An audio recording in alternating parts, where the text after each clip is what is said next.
Parliament ప్రత్యేక సమావేశాలు కొనసాగుతున్నాయి. అధికార విపక్ష నేతల మధ్య మాటల యుద్ధం కొనసాగడం సాధారణంగా చూస్తుంటాం. ఈ క్రమంలో రాజ్యసభలో ఆసక్తికర పరిణామం చోటు చేసుకుంది. రాజ్యసభ చైర్మన్ జగదీప్ ధన్కడ్, కాంగ్రెస్ అధ్యక్షుడు మల్లికార్జున ఖర్గేల మధ్య వాడివేడ సంభాషణ జరిగిన 2 రోజులకే వారి మధ్య చోటు చేసుకున్న సరదా సంభాషణతో సభలో నవ్వులు విరిశాయి. రాష్ట్రపతి ప్రసంగానికి ధన్యవాద తీర్మానంపై ప్రసంగించేందుకు విపక్ష నేత మల్లికార్జున ఖర్గే లేచి నిలబడ్డారు. ఈ సందర్భంగా ఆయన మాట్లాడుతూ తనకు మోకాళ్ల నొప్పుల కారణంగా ఎక్కువసేపు నిలబడి ఉండలేకపోతున్నానని, చైర్మన్ అనుమతిస్తే కూర్చొని మాట్లాడతానని విజ్ఞప్తి చేశారు. దీనిపై ధన్కడ్ స్పందిస్తూ సభలో ప్రసంగించేటప్పుడు మీరు సౌకర్యవంతంగా ఉండేలా చూసుకోండి చెప్పారు.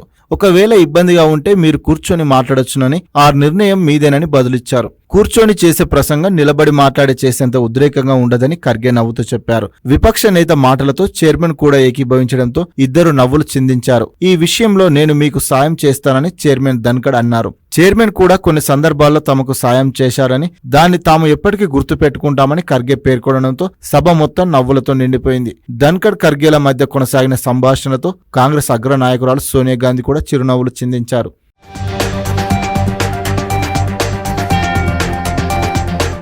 ఆర్ఎస్ఎస్ సిద్ధాంతంపై ఖర్గే తీవ్ర వ్యాఖ్యలు చేయడంతో ఒక్కసారిగా సభలో వాతావరణం వేడెక్కింది. ఆర్ఎస్ఎస్ సిద్ధాంతం దేశానికి ప్రమాదకరమని ఆరోపించారు. యూనివర్సిటీలు, ఎన్సీఆర్టీతో పాటు ఇతర విద్యా సంస్థల్లో వైస్ ఛాన్సలర్లు, ప్రొఫెసర్ల నియామకాలపై ఆర్ఎస్ఎస్ ప్రమేయం ఉంటుందన్నారు. ఖర్గే వ్యాఖ్యలపై చైర్మన్ జగదీప్ ధన్కడ్ మండిపడ్డారు. ఈ సంస్థ దేశ అభివృద్ధికి కృషి చేస్తుందన్నారు.